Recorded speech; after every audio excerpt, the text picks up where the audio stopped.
জ্বালানি তেল সংকটে চাঁদপুরে বেশিরভাগ পেট্রোল পাম্প বন্ধ হয়ে গেছে। এ বিষয়ে বিস্তারিত জানাতে যুক্ত হচ্ছেন সহকর্মী শরীফুল ইসলাম। শরীফুল, পেট্রোল পাম্প বন্ধের কারণ কি, মালিকপক্ষ কি বলছে?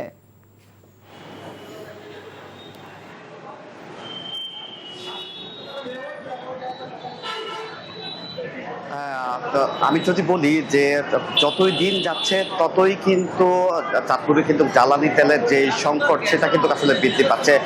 বলা চলে যে পুরো জেলা জুড়েই কিন্তু এখন পাম্পগুলোতে কিন্তু জ্বালানি তেলের সংকট দেখা দিয়েছে। চাঁদপুরে 15টি ফিলিং স্টেশন রয়েছে। এখন বলা চলে যে 15টি ফিলিং স্টেশনই কিন্তু এই যে পেট্রোল, অকটেন, ডিজেল সংকট থাকার কারণে কিন্তু বন্ধ রয়েছে।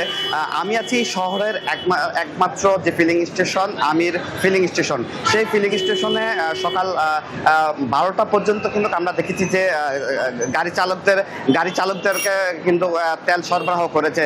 এরপরে কিন্তু তেল সংকট শুরু হয়ে যায়। আবার এখনো কিন্তু ফিলিং স্টেশনটি কিন্তু বন্ধ।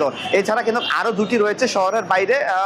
মোট 3টি ফিলিং স্টেশনে মূলত তেল সরবরাহ করে থাকে। এখন 3টি ফিলিং স্টেশনে বন্ধ রয়েছে। এছাড়া হাজীগঞ্জ, শাহরাস্তি, কচুয়া, মতলব উত্তর, মতলব দক্ষিণ, এই সকল ফিলিং যে একটি একটি করে যেগুলোতে তেল সরবরাহ হতো সেগুলো কিন্তু এখন বন্ধ রয়েছে। তো আসলে এখানে যারা ফিলিং স্টেশন কর্তৃপক্ষ রয়েছে তারা বলছেন যে তারা কিন্তু যে পরিমাণ চাহিদা অনুযায়ী যে তেল চাচ্ছেন সেই অনুযায়ী কিন্তু আসলে এখন তেল পাচ্ছে না। আরেকটা বিষয় বলছেন যে অনেকেরই আসলে জ্বালানি তেল যতটুকু দরকার তার চাইতে কিন্তু দ্বিগুণ নিচ্ছেন, তার কারণে কিন্তু চাহিদার তুলনায় কিন্তু সংকটটা দেখা দিয়েছে।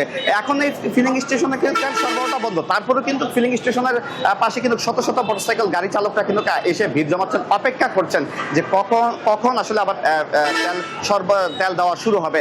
শুধুমাত্র এই না, জেলার পুরো চিত্রটাই যদি বলি যে তেলের জন্য একটি হাহাকার কিন্তু তৈরি হয়েছেন। তারা কিছু তেল মজুত রাখেন যেটা সরকারি এবং বিভিন্ন নৌ পুলিশের জন্য কিন্তু রাখা হয় ইমার্জেন্সি, তাদেরকে শুধুমাত্র ইমার্জেন্সি এই তেল সরবরাহ হয়। তো বলা চলে যে আসলে দিন যতই যাচ্ছে তেলের যে ক্রাইসিস সেটা কিন্তু বাড়ছে। তো এই ছিল আমার কাছে চাঁদপুর থেকে তেল সংকটের সর্বশেষ। জানছিলাম তেল সংকটের খবর।